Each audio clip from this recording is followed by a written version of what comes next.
Is it better to keep this deal in place or get rid of it?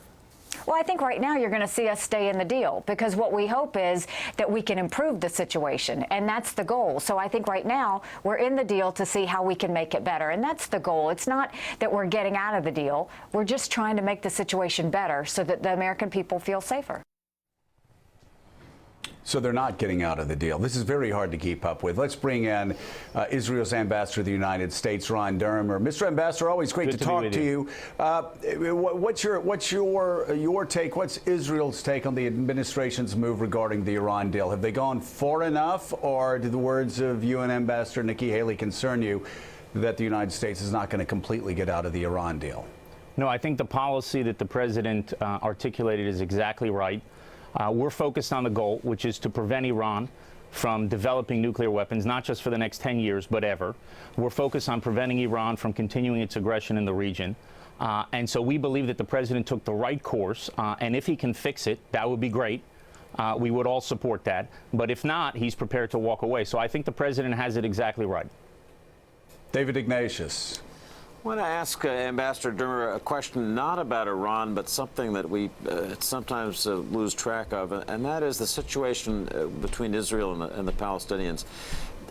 There's something interesting happening in Gaza where the Fatah and Hamas seem to be getting together, and Egypt and the UAE, two Arab countries that Israel sees common interests with, seem to be trying to help move that process forward. I want to ask you, Ambassador, is there a chance for something positive to happen in Israel's relations with Gaza? Well, that depends. We'll see what the reconciliation is. Is it a reconciliation for peace, where the Palestinian government, all its constituent elements, support peace with Israel, recognize Israel's right to exist, renounce terrorism, accept previous agreements, the so-called quartet conditions? Or is it a reconciliation to continue the war against Israel?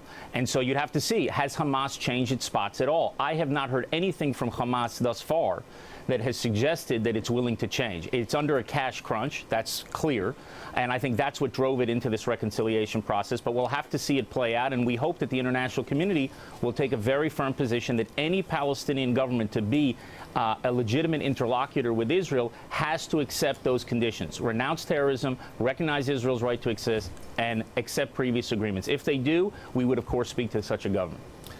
It's Richard Haas, Mr. Ambassador. There's a big story this morning about Israel doing a strike against air defense sites in Syria. To what extent is the next war in the Middle East quite possibly not going to be ones we're talking about, but something involving Israel and Hezbollah, either in Lebanon or Syria? What is Israel's red line in this area now? Well, we've had very clear red lines that the Prime Minister articulated many years ago. Israel's not going to allow Syria a permanent Iranian bases to be established in Syria to act against Israel. We're not going to allow Syria to be used to transfer strategic weapons to Hezbollah, and we'll take the action we need to do to defend ourselves. But, you know, this is all of a piece with the Iran deal. Because the problem that Israel has in Syria is Iran. The problem that Israel has in Lebanon is Iran. Hezbollah is a proxy of Iran. It is controlled by Iran. So everything has to do with Iran in the region. And I think one thing that has been lost in the discussions over the last few days is the United States basically a few years ago, when it signed this deal, and even in the interim agreements beforehand, had essentially abandoned a policy of preventing Iran from developing nuclear weapons. It was a policy of containment. And what President Trump has done on Friday, and why this was so important, is he shifted back U.S. policy to a policy of preventing Iran from ever acquiring or developing nuclear weapons. That's the right policy. That's why it's supported by Israel. And it's also supported by the Arab states in the region. And when Israelis and Arabs are on the same page, people should pay attention. You know, we've been the guinea pigs in this experiment of the Iran nuclear deal. I think it was actually Mr. Ignatius who said a couple of years ago that the previous administration was placing a cosmic bet on a positive change in Iran. You have not seen that positive change in Iran. You've seen a negative change in Iran. You just spoke about what they're doing to the Kurds. Think about what they're doing in Syria. Think about what they're doing in Lebanon. Think about what they're doing in Yemen. Think about what they're doing in Gaza. Iran is the largest source, the biggest problem of so many conflicts in the Middle East. And finally, the President of the United States has stood up to Iran. And this was a historic day on Friday, and I hope it leads to a change in policy. I was going to push back a little bit because it's not clear that what the president did, though, will help. He could do all this pushing back against Iran by staying in the agreement, and if he wants, he could gradually talk to the Europeans, the Russians, and the Chinese, the other signatories of the agreement, for a follow-on agreement. Unilaterally getting out of this agreement now will not help us deal with the Iranian nuclear threat that you're so understandably concerned about. Listen, Richard, I had a conversation with one of the ambassadors of the P5+1 about 2 months ago, and he said, you know, exactly what you're saying now. He doesn't have to walk away from the agreement. We're willing to work with the president on dealing with the ballistic missile problem of Iran. We're willing to work with him on what happens with the so-called sunset clause. When all these restrictions on Iran's nuclear program that are removed in a few years, we're willing to work with the president on fixing that. And I said to him, that's great. But the only reason why you're having this conversation is that the President Trump has said that he's prepared to walk away from the deal. President Trump on Friday established a credible threat for the United States to walk away from the deal.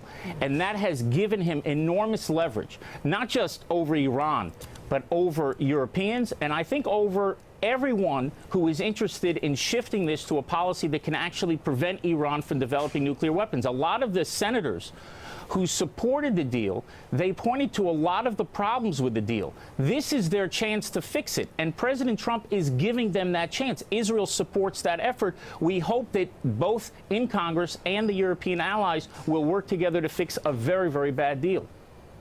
Mr. Ambassador Mark Halpern here, just lay out your optimistic scenario if President Trump continues to pursue the policy you want him to. Explain how that gets Iran to give up its nuclear program over time.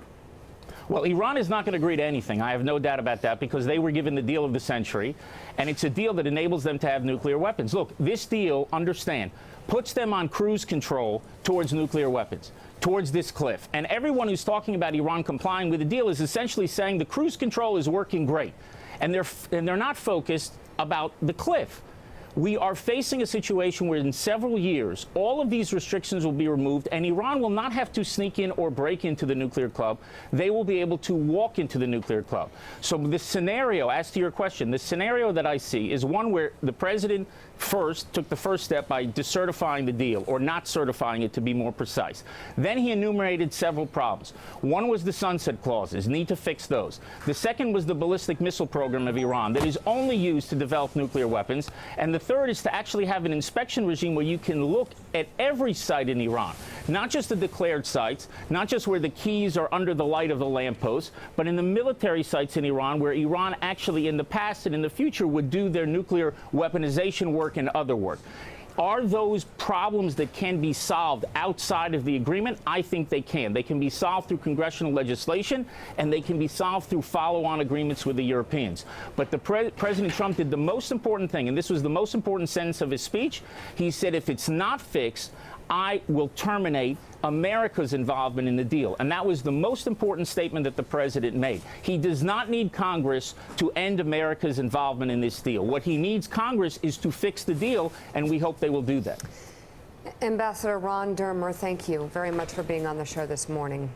Coming up, Senator Bob Corker is heading for the door, but Susan Collins is staying put. We'll ask the Maine Republican why she decided to remain in the Senate and what she hopes to accomplish with President Trump as a partner. We'll be right back. Thanks for checking out MSNBC on YouTube, and make sure you subscribe to stay up to date on the day's biggest stories. And you can click on any of the videos around us to watch more from Morning Joe and MSNBC. Thanks so much for watching.